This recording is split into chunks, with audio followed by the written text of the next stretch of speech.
Tough love today, but potentially life-changing message for some people. And this has got to do with if you feel underutilized in your job. If you feel what people call underemployed, where it's not leveraging your skills, your talents, not reaching your potential, and what's being asked of you there. And the point today is that it is not on your employer to fix that. It's on you. It's not on your employer to fix that. Your employer is not your guidance counselor. Your employer is not your parent. Your employer is really kind of often not even really on your side. Which I know HR often tries to paint it that way, or managers might try to paint it that way, but it's really not kind of how that works. It's on you to find a way to be doing something that really does test your limits, use your skills, have you growing as fast as you can grow if that's of interest to you. Now, when I say this, I want to emphasize that when we use kind of examples of sort of some generic jobs that some people hold down while they're working on their other thing, this isn't in any way to demean that work or the people who do that work. These are just paying who's just kind of stereotypical examples of the kind of jobs that someone who has a side interest in one kind or another might do, in part because they've maybe got added flexibility or because they something that doesn't have a lot of overlap with the other ways they got to use their brain for the different kind of work they want to do. But just as an example, right? I mean, if somebody wants to be a writer, somebody wants to be a painter, somebody wants to make games, somebody wants to manage, somebody wants to run their own business, somebody wants to whatever it might be, invent, right?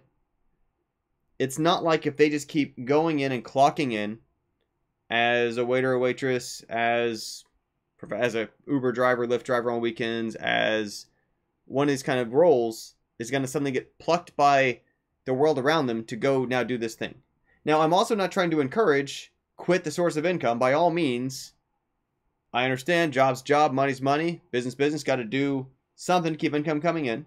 Same reason why out here in Los Angeles, lots of actresses, actors, professionals in a variety of creative fields work some sort of day job. And they might not be thrilled about it, but they do that between gigs. They do that while they're working on trying to build up traction. They do that while they're trying to test out, develop their skills, go to workshops, practice, take night classes, and the things that interest them, whatever it might be. And I also understand that here in the United States, it's especially in the U.S., I'm sure other cultures as well, I can mainly speak to U.S. culture, when someone asks, what do you do? Right? What they're really often asking about is, what's your job? What are you paid to do? It's bizarre, in a way, I think, that if somebody asks, what do you do? And you answer with your hobby, you're like, oh, I like to whitewater raft. Or like, I don't know, I raise cats or something. Like, if you say something that's not your job, they might poke further and be like, no, but what's your job? Because that's really what they're asking. And of course, if you actually tell them what your job is, they're really going to ask about, but what else do you do? I try to make a point to, a lot of people don't. And so I understand these two things can feel conflated, but I think it's valuable, valid, worthwhile to separate the two out, to also realize that it's possible to be stretching your potential, growing and learning outside of the stuff that is asked of you. I think it's important to in that way.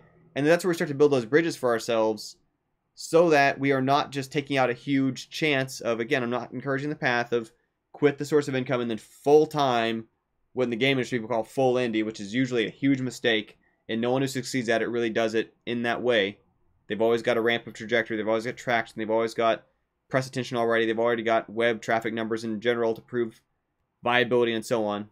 If they're making it work. Already got coverage. Already have connections. But they're building that bridge while they're still doing the other thing. But again, it's not like they're waiting for their boss to tell them, you should no longer be working in this movie theater. You should no longer be, I don't know, taking tickets for this show, whatever it might be.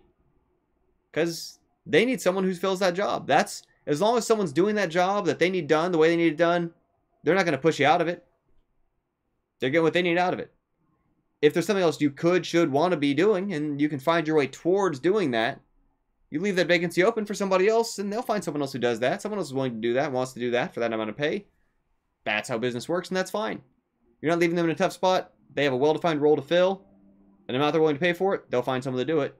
But it's going to come from you actively moving yourself out in the direction you want to go in. You finding a way to show you can do it better. I mean, so this is something, too, where, like, when I was teaching, when I was a PhD student, and teaching classes, and I would just think about, like, man, I could set things up a lot better than this, right? This is not how I think things should be done. I don't think that this way of doing things is a fit for my field, for game development specifically. Now, again, I'm not saying that it's necessarily right for anybody else. I'm not saying it's the only way to do it.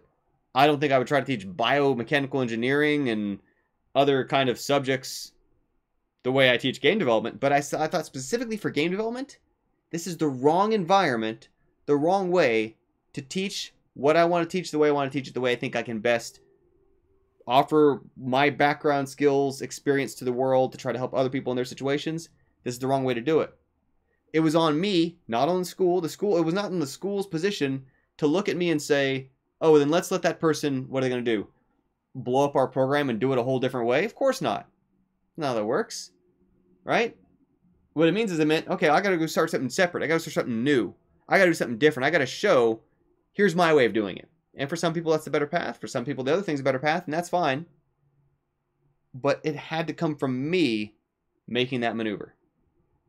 And the same thing's often true, too, for even sort of promotions internal to a company, where people have this sort of mentality of, when I mentioned like Los Angeles out here, actors and actresses kind of in a field where often, like a lot of creatives, they get this weird impression that, you know, like all they need is like their lucky break. That's just going to happen if they just keep putting in the hours, putting in the time.